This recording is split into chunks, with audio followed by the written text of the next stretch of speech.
Tumba, espero se encuentren muy bien. Estamos aquí a punto de entrevistar al vocalista de Subterranean Masquerade para su nuevo disco Fever Mountain. Entonces, vamos a empezar con esta gran entrevista con nuestro querido amigo Davi. How you doing, man?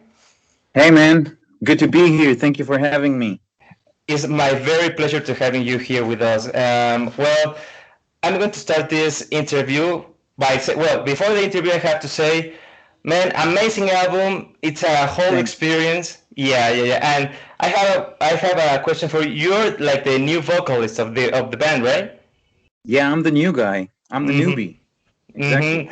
Yeah, man, I gotta say, your voice is the thing that we didn't know that we wanted or we needed on Subterranean Masquerade.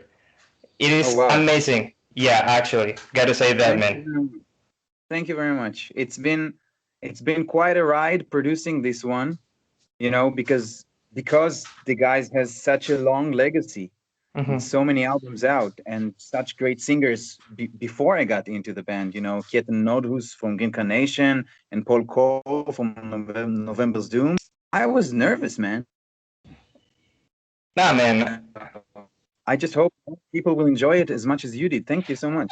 I mean, yeah, I gotta say, as I told you before, it's a thing that we didn't know that we needed on Subterranean Masquerade. I mean, your voice has so much power on this new album, and I think it fits very well for the new music. Sorry, for the new music that you're giving us. So it is okay if we start this interview right now? Yeah, sure. Okay, well, now tell me, we know that Subterranean Masquerade has several elements to assemble, right?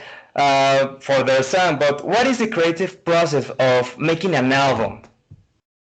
Okay, so usually what's going on is that every 2 years, Tomer Pink, the founder of the band, the guitar player of the band, he just leaves his home and goes somewhere in the world for 1 month to write all the riffs and the concept and what he's looking for. And so he was writing in the US, but mostly the last 2 albums, the Vagabond and Great Bazaar, he wrote in India. He was in Rishikesh while writing the albums. Now, this album, Mountain Fever, Tomer didn't travel. Tomer stayed home.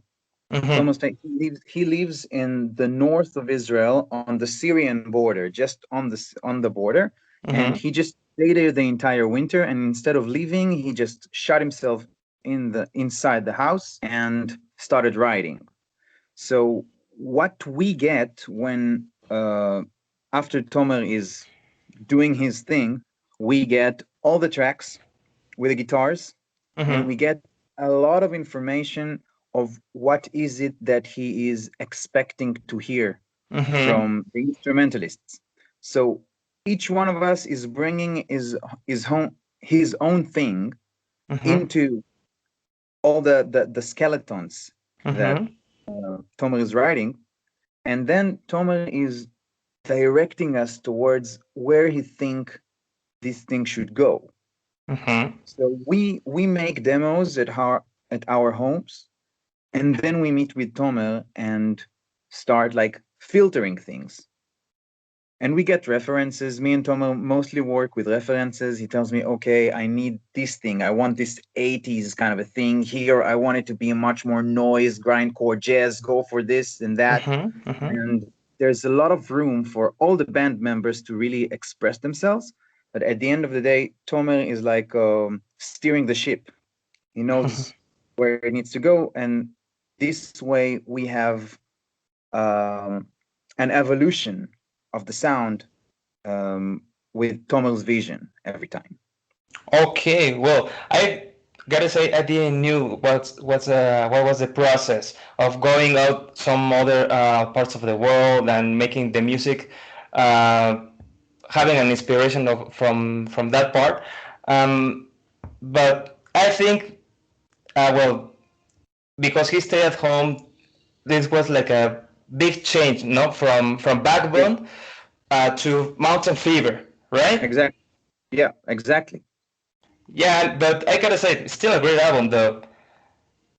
Well, now let me ask you. Well, Subterranean Masquerade have been making music for like 15 years or something, right? Right, right. And they're only on their fourth album. Uh-huh. But I think that you have, as a band, land the personality on the Great Bazaar. I think by myself, Mm-hmm. okay. And I gotta ask. It is from this point that the composition of you became more natural process, or from where do you consider that the Subterranean Masquerade Trendermark start to emerge? Okay, I will answer this as a fan. I'm I'm Okay. I'm I'm a new guy in the band, But when I grew up, Subterranean Masquerade released all kind of albums here in Israel. I'm Mhm. younger than the guys in about 10 years, something like that. Mhm. So um, I heard the stuff when Tomo was writing only by himself Mhm. in the U.S. and he brought people like his friends from Agaloch and all kind of bands for the first two albums or the first album and an EP, and he did his thing um, almost completely by himself. Okay. Uh, on the Great Bazaar, this was where our keyboard player Shai Alin joined the band, Mhm. and the point where Osha Lev, the second guitar player, and Golan Farhi, the bass player, joined in as members who also write the music. Mhm. And Okay. I think that at that point, Tomer was back in Israel. He lived for a while in the US. And I think at that point, he came back to Israel. And as a fan, what I could feel that he really wants people to be able to press play and enter the landscapes of where he has been or where we're at. Mhm. And so I think that everything was pretty eclectic in the beginning. And Mhm. then the Great Bazaar was just became more focused in the Mhm. way the songwriting happened. And at the same time, it became, although trying to be very universal, Dan Suano was the one mixing it. Um, I think he tried to make it local, Mhm. to make people hear this Middle Eastern sound um, completely, and not Mhm. just like in hints here and there. Mhm. So I think from that point, you're completely right. There was like a shift of how do we focus on the songwriting more and more, and how do we orchestrate it in a way that people from all over the world can hear it and just imagine the landscapes that Tomer is writing through. Mhm. I hope it Okay. answers the question. No, I Like, mean, it's an yeah. interesting perspective. I mean, from a fan. I mean, you were a fan of Subterranean Masquerade and now you're the new vocalist. But yeah, that's a very interesting perspective. As you said it, the Great Bazaar was like more direct on their sound. I Mhm. mean, like straightforward. Yeah. Uh, that pretty much. Well, now let me ask you. Well, I have to say, maybe it is just me, but I feel that Mountain Fever feels like an updated version of the earlier albums. What place do you think that the new album take within the discography? Okay. That's an interesting question. I think that what we did now Mm-hmm. was what we really wanted to do was to become even more personal. Mm-hmm. So we went for it very much in the lyrics, going more and more inwards, unlike the rest of the albums, which were it was about um, contemplating when you are a foreigner somewhere. Mm-hmm. And this time it was about contemplating when you feel a foreigner in your own home. Mm-hmm. So what we did was we really wanted to mash up all of the places that we've been at and all of the places that we've been through, Mm-hmm. and again just make it more accessible for Mm-hmm. people that also, like, when you're traveling, you're not only traveling through India, you're not only traveling through Africa, you're not only traveling through the Middle East or South America. It's also about, we are very much influenced by the West. Mm-hmm. And the rock and roll part, the heavy metal riffs, the punk attitude, this was something that we felt that is a little bit missing in the way we write things, because we're also influenced from that very much. And Tomer cannot stop talking about Nirvana and Foo Fighters. And this album really, Tomer really said a lot, like Night Flight Orchestra or Ghost. And Mm-hmm. so in a way, we wanted to make things more accessible, more simple. Mm-hmm. But at the same time, we still wanted it to have this rich, colorful elements that make Subterranean Masquerade what they are. Okay. Well, actually, that answer like links with my next question. Well, Yeah. let me ask. Well, Vagabond felt like a bit more digestible, alternative, and friendly album for most of the audiences, right? Okay. So why do you back to your I think that you back up to your previous formula. I mean, Vagabond was such a colorful album. I mean, Vagabond, you can hear it with maybe your non-metal friends, right? And it feels like a really good album. But you start to play like Mountain Fever with your non-metal friends, and they are like, I like this part, but it is too metal for me. And Vagabond wasn't like that. So why do you think you back up to your previous formula? I think it happened because of the live shows. I think what happened was that in the last 3 years, like until 2016, the band never played live. Okay. It was only a studio project. Now, Vagabond came out in 2017, which means that it was written before the band started playing live. And what happened in 2017, at the end of 2017, Tomer formed the live lineup of the shows, and we started touring. We started touring in Europe. We had a lot of shows pretty much everywhere in Europe, in Israel, in Russia, places like that. And this was the first time that we really played all these albums, The Great Bazaar and Vagabond, and some songs of a little bit of Mountain Fever. We started playing live to people, and we felt that the rock and roll energy, the heavy metal energy in the room, the heavy metal community really explodes when we're playing this thing, and we're going all the way. We're doing it as hard as we can. So after a few tours, we went back home to record Mountain Fever, and we really felt that we want to bring this live explosive element into the album. So I think that's what happened, that after we got to experience how this music affects people live, we really wanted to bring it home into the album. I think this is one of the things that makes it a little bit different than the rest of the discography. Because of the punch of the live shows. Yeah, exactly. Wow, that's amazing. This is like what we love to do the most. Like the live shows, the tours is the thing that right now for us is everything. Meeting the people, playing for people. I gotta say, man, I think, I hope this pandemic thing goes through, like, I don't know if it has to be quickly, but at what time it has to end. So I want, if you have the opportunity to come here to Mexico, it would be great. That's a dream. That's a dream. We are talking with people over there. We're trying to make it happen. We want to play everywhere, especially with a new album.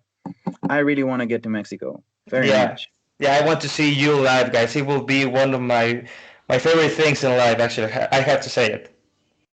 Let's pray for it. Let's pray for it. Yeah.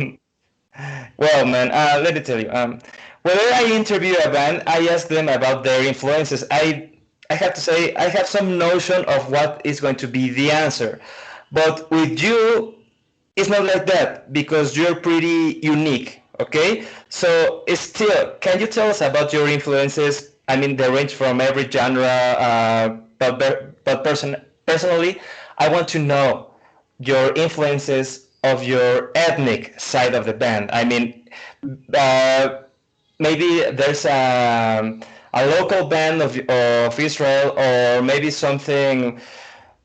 Well, I'm going to give. Sorry, I'm going to let you answer that because I don't know many bands from Israel. Okay. Um, well, one thing that I know the guys are very much influenced by, in a weird way, but it's happening, is the electronic trance scene here in Israel. So there's a major, like, very big artists from Israel, like Infected Mushroom, that Mm-hmm. are traveling the world doing their electronic stuff. And I know that Shai and Tomer are very much into this thing. They think about rave, they think about colors, they think about happiness, and we bring it from there. There is one particular singer-songwriter here in Israel that his name is Dudu Tassa, Mm-hmm. and his parents are from Iraq or Kuwait, I think. I don't want to make a mistake. But he brings to the Israeli rock, he brings a lot of Iraqi influences. Okay. And he actually did a lot of stuff with Johnny Greenwood from Radiohead, and his band traveled and supported Radiohead, I think 3 years ago in the world tour. His name is Dudu Tassa. Mm-hmm. I think he's amazing. Most of the time, he sings either in Hebrew or different forms of Arabic. Okay. So he's really great. Of course, we're influenced by our friends, Orphaned Land, which started everything. We have to say it. We really love them. There's a lot of artists here like Liora Itzhak, who is a singer from India that lives in Israel. There's a big mashup, a lot of Yiddish stuff, Eastern European artists that are singing in Hebrew here that made a lot of sense to us because we heard it back home. Israel is really a mashup of immigrants, so we have everything from everywhere. Mm-hmm. Bands like Quarter to Africa, Mm-hmm. Reva Africa in Hebrew, they play some sort of a Balkan African funk that we really love them, and we invited their brass player to play in Mountain Fever. So Wow. that meant a lot. Um, so many influences. Greek singers here like Shlomi Saranga that sings both in Hebrew and Greek, and we love the bouzouki sound. Um, yeah, I can go on with more and more and more. When it comes to metal in Israel, um, Melech Esh, Orphaned Land, we have some friends here like Tomorrow's Rain that were inspired by their ambition. Mm-hmm. And yeah, quite a lot. If it's the Israeli part, quite a lot. The band listens a lot to Spongel, again, electronic music, not from Israel. Yeah, I can go on. I can go on and on. But check out Dudu Tassa. Dudu Tassa is something special. I will. Well, It, I will write it it is down. Dudu. His name is Dudu, and his Mm-hmm. last name is Tassa, Tasa. I really recommend his album Dudu Tassa and the Kuwaitis. And the Quaties. Okay. Yeah, and the Kuwaitis. It's really, really Okay. good. Very special stuff. Very I, special stuff. I have to check them out. I mean, yeah, it is an influence from you. I mean, yeah, have to check it out right away. Well, man. Now talking about that, how do you position yourselves within metal? You talk about Orphanland and start everything, right? But how do Yeah. you position yourself? If you have to give an specific name or branding for your Trendenberg within metal, what would that be? I think it's ethnic prog Okay. or or world music metal. Okay, okay. But like more like, if you have to name your band like well, for me personally, I have to see you as the Israel part of this band called Unexpected, like Unexpected Mhm. prog metal, but from Israel. That's what I call you personally. If you have to give, like, yeah, the name of, we are like this thing within metal, what will that be?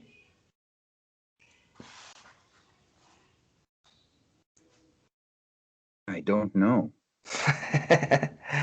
It's fine. I have to be honest. I don't know.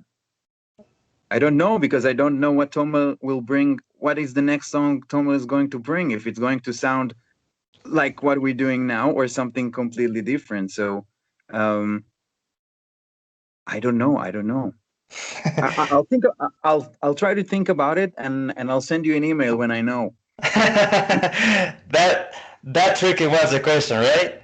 Yeah, it's a tricky question. Nah, but I have to say, I mean, when I ask you about your influences, I was thinking about a bit more about like prog metal within the territory of, yeah, like, Opeth, but this avant-garde part of Unexpected. I was thinking more about that.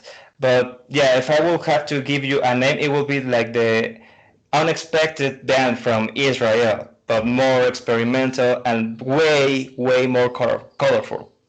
I'm taking it. I love experimental music. I love it. I'm taking it. Thank you. I think it's a compliment. Thank you very much. It is, man. I mean, well, you're great guys. You're great musicians. Well, now, what were the overall challenges from the creation of this album? Yeah, this album was recorded in something like 10 different studios. This was one of the biggest challenges, I think.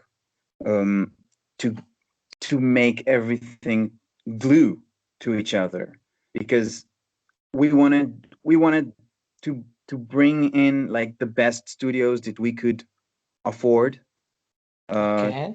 to make the album the best album possible that we can make. But not every studio could be the exact thing that we needed for certain instruments.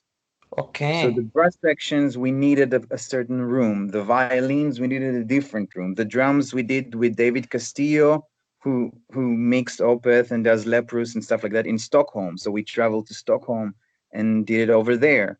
Um, some of the guitars and the percussions were recorded in Berlin. So I think that a lot of the challenges were kind of logistic stuff Mm-hmm. and sound design Mm-hmm. element that we wanted really specific instrumentalists and for Mm-hmm. that and really specific sounds. So Mm-hmm. we couldn't do everything on the same studio. Mm-hmm. I think Okay. this was the major element that was challenging. Now that you say that, many times within the Mountain Fever album, it really feels like pretty unique within the execution of most of the instruments, of Mhm. the instrumental part. It feels like that. I mean, like, I don't know how to say it, but yeah, it feels like something has like built in very specific ways, and then it come together like something pretty solid. Yeah, Yeah. yeah. Okay, okay. Now it makes sense. Okay, well, I don't know. Well, yeah. Now tell me, why did you choose? I don't know if I'm pronouncing it very well. Costin Chioreanu, Yeah, yeah. the artist of the album. What do you have in mind when you were thinking about the what and the how to deliver the visual artwork on your album? Because you also changed your logo. I mean, True. what were you expecting on that visual elements of your album? Okay. Uh, we are very big fans of Costin, and Ca- Tomer and Costin started this online kind of a chat friendship. They became closer, and we really love Costin's very unique view on things and very unique style. If you watch the Opeth video clip that he made or the Boknager video clip that he made, you know at the same moment that it's this guy. And exactly. yeah, and we really loved it, because we're prog metal fans amongst others, and we just thought that, okay, who is the metal artist right now that can make sense of all of it, like listening to the music and really reflect it in the artwork. And he got it right away. Like, we told him the name of the band, we gave him the lyrics, we gave him the music, and that's it. He just brought it back, and it was perfect. We didn't have any comments. It was exactly what we wanted. Everything with the flying books and the eyes and everything that is going on there. He really caught the essence of the album, I think. And it was great working with someone that we felt that really understands what we're trying to do. So he really got all the spiritual stuff. He really got all the traveling elements. He really got the thing with the chariots of fire. We talked a lot about the fever is a spiritual fever. And we wrote to him and we talked about the mountains that we live at. I live in the Carmel mountain, which is the mountain where Prophet Elijah came from, and the entire story with the chariots of fire going to the sky. So this is part of our childhood, and he instantly got it. Yeah, This is the actually, reason. He's amazing. he nailed it. He nailed it, as you say. I mean, if you have to name a visual artist that that gives that prog metal visual key or visual elements, it has to be Costin. Yeah. Yeah, exactly. And this is why we brought him also to Mongata for one of our singles, and he made the entire animation. And we just love him. We just love him. He's a great artist. Yeah, pretty cartoonish, but very mystique and also dark at the same time. Yeah. Yeah. That's Costin. Yeah, actually. But, well, we're almost finished. Now let me ask you, what was the narrative of the album? Does it have like a concrete story? It is like like a conceptual album or something like that? Yeah. There is no concrete story. But there is a concrete concept about the themes in the album. Okay. As I mentioned before, the albums so far were about being away from home. Okay. And what we explored now was the idea of exile and identity. Okay. And how is it to feel exiled when you are at home? Everything that you come from, family, roots, traditions, your own, like facing your own demons and triggers that comes from the psychology of the place that you are from, the mentality, the culture, and then coming back after you see the world and you learn and put stuff in certain proportions of your own behavior. What parts of these are mine? What part of these were my grandparents? This was the main thing. I really looked for like the idea of longing, that there is a mystic idea in Jewish Kabbalah that speaks about the fact that people always long for something, even when they have everything. Everything they want, they always long for something. It's not a greedy thing. It's like a mental thing, a spiritual thing.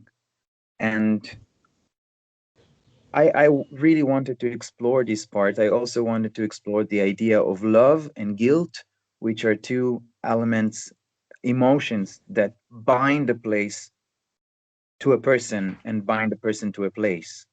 Like if you feel guilty, you never really leave. Okay. And these were like the main ideas. So you meet it in different ways of life. You know, if it's a song about love or certain behaviors like self-destruction, um, or just or just loving someone that is gone. Okay. Very philosophical stuff, I have to say. It's philosophical, but we mostly wanted it to be personal. So when we play it, we really feel it from the bottom of our hearts. And it feels it. I mean, you really feel it when you hear that album. Thank you. Yeah, you nailed that feeling, man. Now, I had to end this interview with our trademark question from Retumba, and it is this one: if you could relate your music to any other expression of art, maybe a film, book, painting, or something, what would it be? A specific art, a specific piece of art, or just generally, what would we go for, like different medium? Answer both. Okay. First thing that is going up to my head is film. We would go with film. I think that we are influenced by films very much, and maybe impressionistic paintings. I think. Okay. I had to answer something similar to a French magazine like a week ago, and they asked me if there are stories, like specific pieces of art that I feel that they're speaking about identity. And I think there's a story by Kafka that it's called "In Our Synagogue," and it tells about. Do you know it? Yeah, I read it. Yeah, so it tells about a very weird beast that lives in a synagogue, and no matter what people are trying to do, it doesn't go away. And I think it's about identity. So yeah. So for today, my answer will be like the specific piece of art would be Kafka, but I think that the band is mostly like this specific story. But I think that film and impressionistic paintings are things that Subterranean Masquerade could do with a lot of fun and make sense to it. Love that answer. Question. Yeah. I mean, but I love your answer. I mean, such a great answer, man. I mean, I will never thought that you will answer like that story of Kafka or the impressionistic painting. Yeah, amazing, man. Congratulations. Well, now I have to end this interview, but before that, I have to say thank you very much for having you. Let us having the pleasure of having you here, man. For taking the time. And no, man, and really thank you again for Mountain Fever, such a great album, and you will have your review of the album very, very soon. We're looking forward to it, and we cannot wait to come to Mexico, man. We have to sit down. Please, man. Please, man. Well, now let me say goodbye in Spanish. Amigos, muchísimas gracias por estar aquí con mi amigo Davi de Subterranean Masquerade. Vamos a terminar esta entrevista y esperen pronto el nuevo disco de Subterranean Masquerade, Mountain Fever. Cuídense mucho. Davi, thank you very much. Thank you. Gracias, everyone. Thank you very much, man. Nice to meet you. I hope we meet again. Nice to meet you too, man. Cool. Now let me see, how do I stop this thing? Yeah, I'm trying here. I have stopped recording. I stop